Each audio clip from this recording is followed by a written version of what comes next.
Bonsoir à tous, bienvenue dans le Journal de l'Afrique. Voici les titres. Longtemps surnommé le ministre du ciel et de la terre, Karim Wade a été condamné à 6 ans de prison ferme et 210 millions d'euros d'amende pour enrichissement illicite au Sénégal. Ses proches dénoncent un verdict politique.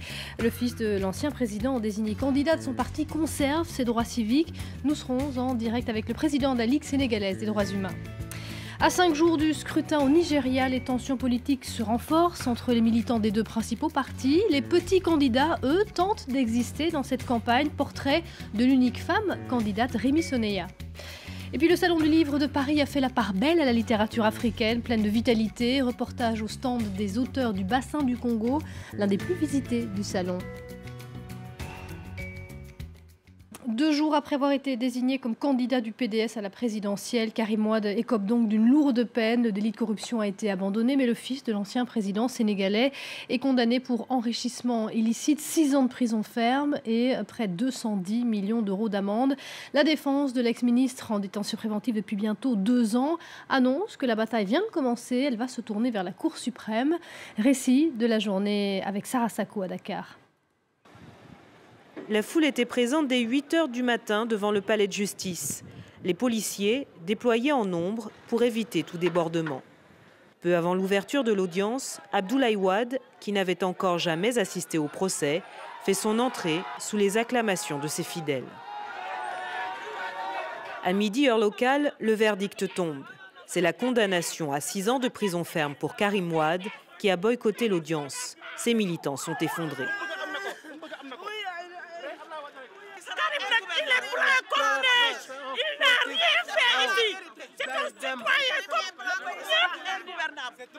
On s'attendait à ce jugement, on ne se laissera pas faire. Il n'a qu'à construire des prisons parce que tous on va y aller. On ne se laissera pas faire. C'est une mascarade orchestrée par l'État de Macky Sall parce qu'il a peur de Karim. C'est ça la réalité. Il a peur de Karim. Il lui laisse qu'on aille aux élections, il va voir les résultats.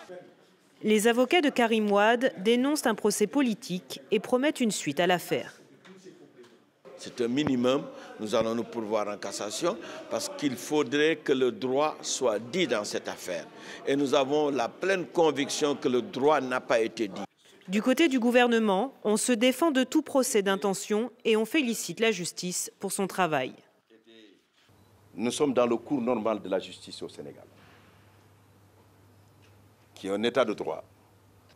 Nous sommes tous égaux devant la loi, qui que nous soyons, à quelque niveau où nous nous situons.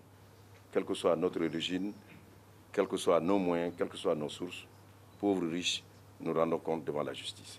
Il est important de le rappeler. Ce procès fleuve va donc se poursuivre sur le plan judiciaire, mais aussi et peut-être surtout sur le plan politique. Je me trouve actuellement au siège du PDS, le Parti démocratique sénégalais d'Abdoulaye Wade, et je vous rappelle que le PDS a intronisé pas plus tard que ce week-end Karim Wade comme leur candidat au futur scrutin présidentiel. Alors ce scrutin devrait se tenir en théorie en 2019, mais avec la réduction des mandats envisagée par le président Macky Sall, eh bien, ces élections pourraient se tenir dès 2017. C'est donc une affaire à suivre. Affaire à suivre, et donc on va continuer à commenter ce verdict avec Hassan Dioman Ndiaye, président de la Ligue sénégalaise des droits humains. Bonsoir, merci beaucoup d'être en direct avec nous de Dakar. Alors tout d'abord, comment vous jugez ce verdict? Quelle est votre réaction? Oui, en ma qualité de militant des droits de l'homme, sans doute je ne pourrais pas me prononcer sur le verdict en tant que tel, mais simplement regretter, comme vous l'avez constaté, que cette procédure soit source de contestation profonde et source d'une fracture sociale profonde, parce que simplement, on a réactivé une juridiction qui, à mon avis, et de l'avis de tous les militants des droits de l'homme, ne garantit pas un procès juste et équitable. Mais est-ce que ce n'était pas important, comme le pensent certains Sénégalais, qu'il y ait un verdict concernant un enrichissement illicite jusqu'au plus haut niveau, qu'on montre que personne n'est intouchable finalement? C'est ce que plusieurs Sénégalais ont dit. Est-ce que ce n'est pas un message important tout de même? Oui, je pense que c'est une ambition légitime et c'est une aspiration profonde des Sénégalais. Et le président Sall s'était engagé pendant la campagne électorale, une fois élu, à mettre corps ce qu'on appelle la reddition des comptes. Ce qu'on regrette simplement, c'est que cette ambition noble soit aujourd'hui entachée de fortes suspicions de violation des droits de l'homme ou même de violations avérées. Je pense que si on avait suivi le droit commun, si on avait utilisé les juridictions de droit commun, personne n'aurait rien à dire. Le seul problème, quel que soit l'enjeu d'un procès, quels que soient les faits qu'on peut reprocher à une personne, il est important de préserver les droits de cette personne. Et si vous n'assurez pas les droits de recours, si vous instituez une présomption de culpabilité, évidemment, ce procès posera forcément problème. C'est un procès politique selon vous? Est-ce que c'est un procès politique selon vous?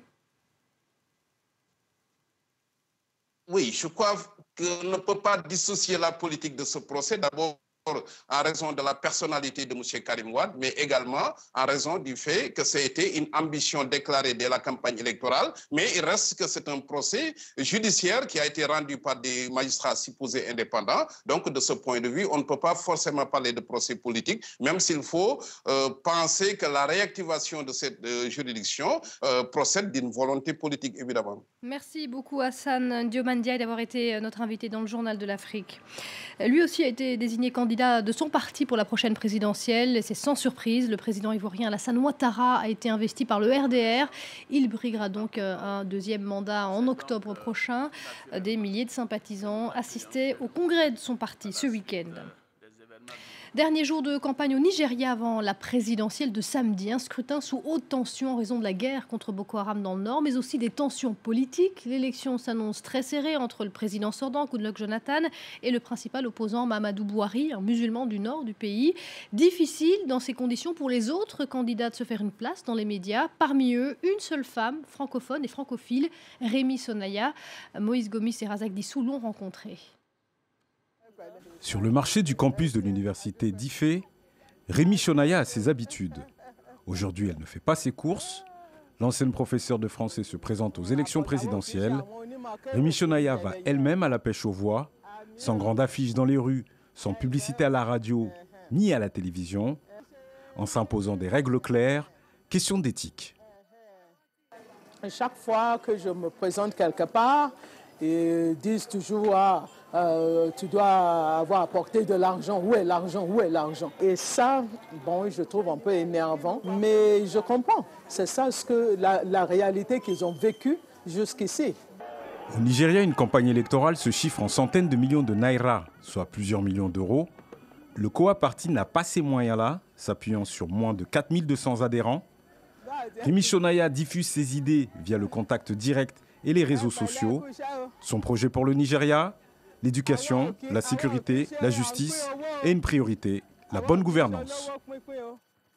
Regardez l'état des routes, nos hôpitaux toujours en grève, l'éducation, tout est à refaire. C'est inacceptable que la grande partie de nos ressources soit utilisée pour une petite minorité des gens. Ça, je trouve complètement inacceptable. Durant cette campagne électorale rallongée de 6 semaines, Rémi Sonaya est beaucoup sur la route. Dès que possible, elle retrouve sa maison sur le campus de l'université d'Ifé. Son mari, le professeur Babafunso Sonaya, est son premier soutien. Il est convaincu que si Rémi est élue présidente, elle saura rester elle-même. Elle veut que les choses soient équitables pour tout le monde. Elle a toujours été comme cela. Elle se demande toujours comment elle peut rendre les choses plus justes, comment nous pouvons changer les choses. Et je pense que c'est ce qui l'a menée à la politique. C'est comme ça, je la vois progresser pas à pas. À 60 ans, Rémi Sonaya mesure l'enjeu de ce scrutin. Avec son parti, elle était contre le report des élections présidentielles au 28 mars prochain.